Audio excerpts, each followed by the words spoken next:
There is a 30-mile stretch of road in Southern California where the street lights end and something much older takes over. The locals call it the Ortega Highway. Some call it something worse. Tonight, we're driving all 30 miles of it, and we're not just telling you it's haunted. Everybody would say that. But if you know us and our channel, we are going to prove it to you, case by case, and tell you exactly why we think it's haunted.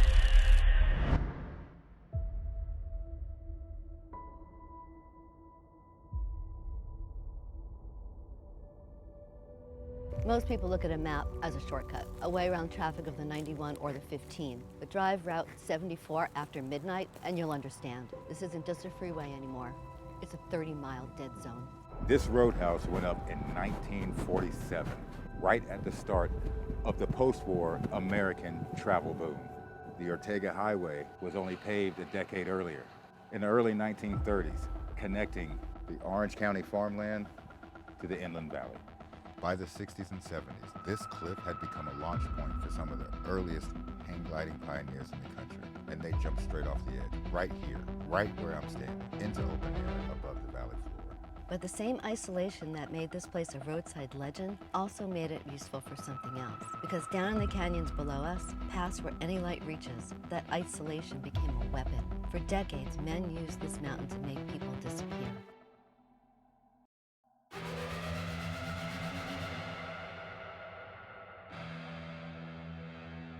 On January 15th, 2003, a couple driving along this exact stretch in the daylight noticed something down in the brush.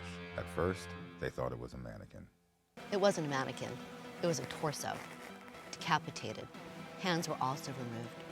The Orange County Sheriff's investigators had to call in search and rescue just to be able to retrieve it from the latrine. It was that inaccessible.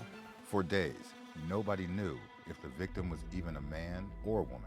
The Orange County coroner ran blood and hair analysis. The autopsy yielded almost nothing. Whoever did this didn't just want her dead. They wanted her to be unidentifiable. This is where the story gets complicated. And we want to be honest with you because that is what this channel was built on. When we did the research, we found two separate versions of what actually happened here. We're going to tell you both, and we're going to let you know which one the record actually supports. The first version, the one that circulates most widely across paranormal and travel blogs covering this highway. It says the victim was a 40-year-old man, killed by two unrelated men over a financial dispute in San Diego, with his remains dumped here to destroy the evidence. To be honest with you, we couldn't find that version anywhere. Not in a single court record, not in a single news archive, no name, no case number, nothing. And as far as we can tell, that version does not exist outside of the old recycled blogs. The second version is the one the actual 2003 press record supports. The victim was a woman. Her name was Jane Bautista. She was killed in Riverside, not San Diego, and not by strangers. According to court testimony, she was killed by her own son, 30-something-year-old Jason Bautista, on January 14th, 2003, the day before her body was found. Jason's half-brother, Matthew Montejo, was only 15 years old at the time. He testified in court that he helped his older brother dispose of his mother's body, and that decision to cut off her head and her hands wasn't random brutality. It was calculated. They believed it would make her impossible to identify. But they were wrong. They eventually identified her. But for a window of days, a mother lay nameless in a ravine right off that highway, mutilated by her own sons, in an attempt to erase who she was. That's the verified history of milepost 14, and maybe that's exactly why the legend here refuses to die. Drivers passing this marker after dark report a shifting, faceless shape standing under the canopy. Some say it's the man from the first story, others say it's her, still waiting, still unnamed, on the exact curve where her own family tried to erase her.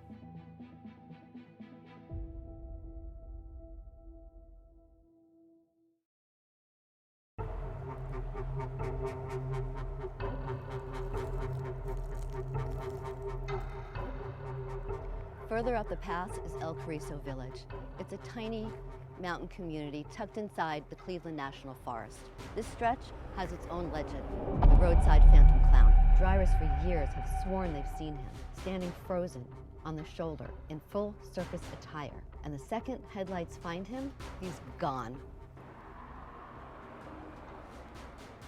Now, we want to be precise about this one because it's the legend most likely to be tied to pure local folklore. And we found nothing tying it to any documented incident.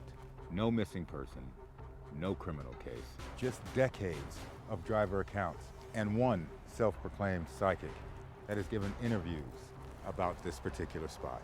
What we did confirm is something almost as unsettling, just in a different way. In the late 1980s, before his arrest, serial killer Randy Kraft, a man already responsible for over a dozen murders at this point, stopped at a small restaurant right here in El Cariso. He ordered a sandwich, complimented the cook, left a tip, and walked back out onto this highway. A monster sitting in a roadside diner, completely unnoticed, ordering lunch just like anybody else. This is not folklore. This is actually documented on this exact stretch of road.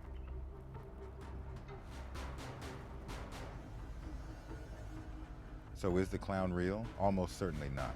This particular sector sits inside a known fog corridor. Drifting mist, low oak branches, and a sweeping headlight beams are all documented recipe for pareidolia, the psychological phenomenon where the brain manufactures a face or a figure out of random visual noise. But after what actually happened in this exact spot, a real killer calmly eating lunch, feet from where his next victims might already be buried. Maybe it's not so strange that this is the stretch where people's minds start building monsters out of the fog.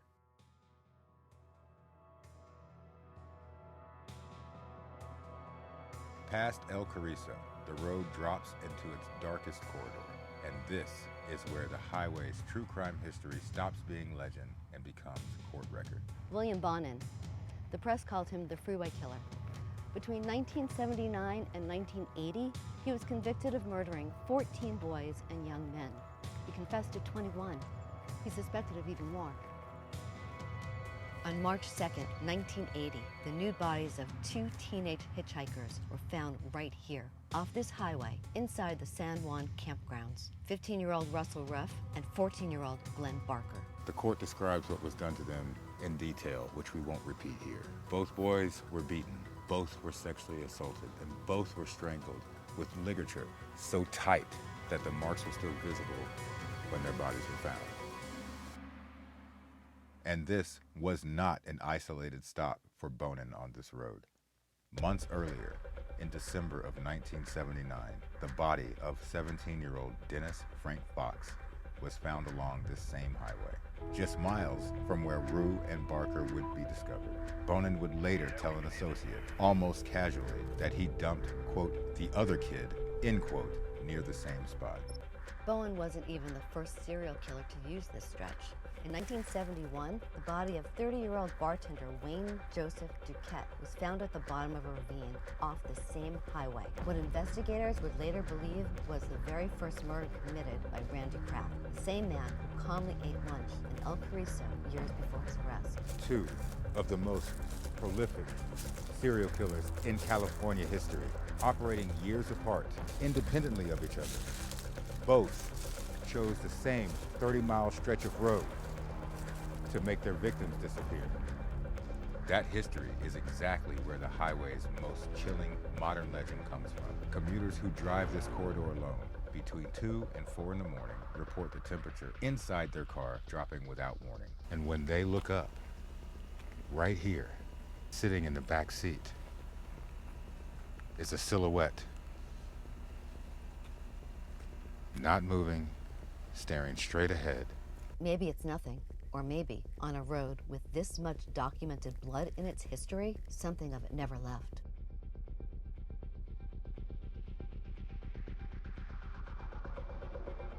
Right here behind me, this is callback 7488. On November 20th, 1999, a married couple was found in their car shot to death. Engine was still running and there was no sign of struggle.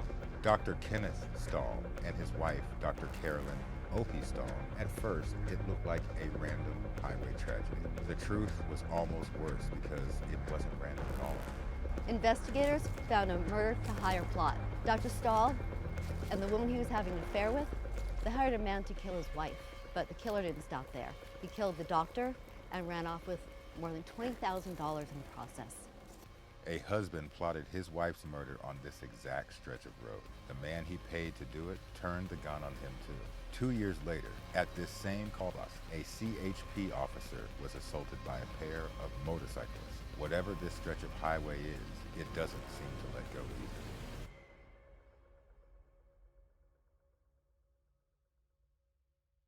Near the base of the canyon, the story stopped being modern entirely. Drivers here report something far older, an impossibly tall, robed figure, 9 feet at least, standing motionless on the high rock ledges watching the road. This isn't internet noise.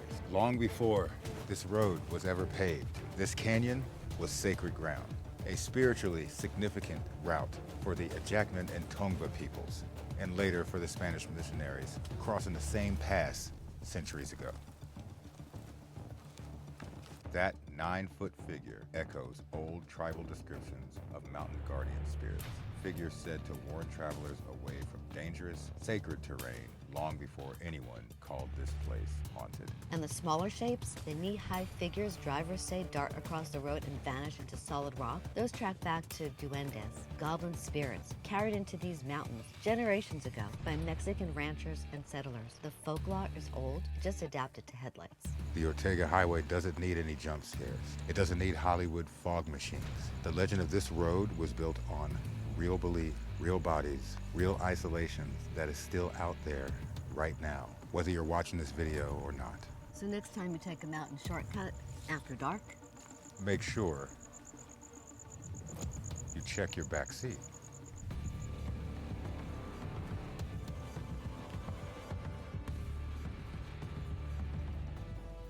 So thank you guys for joining us on our haunted expedition about the Bloody Highway. We hope you had fun. We hope you learned something. Keep in mind, we'll bring you more content.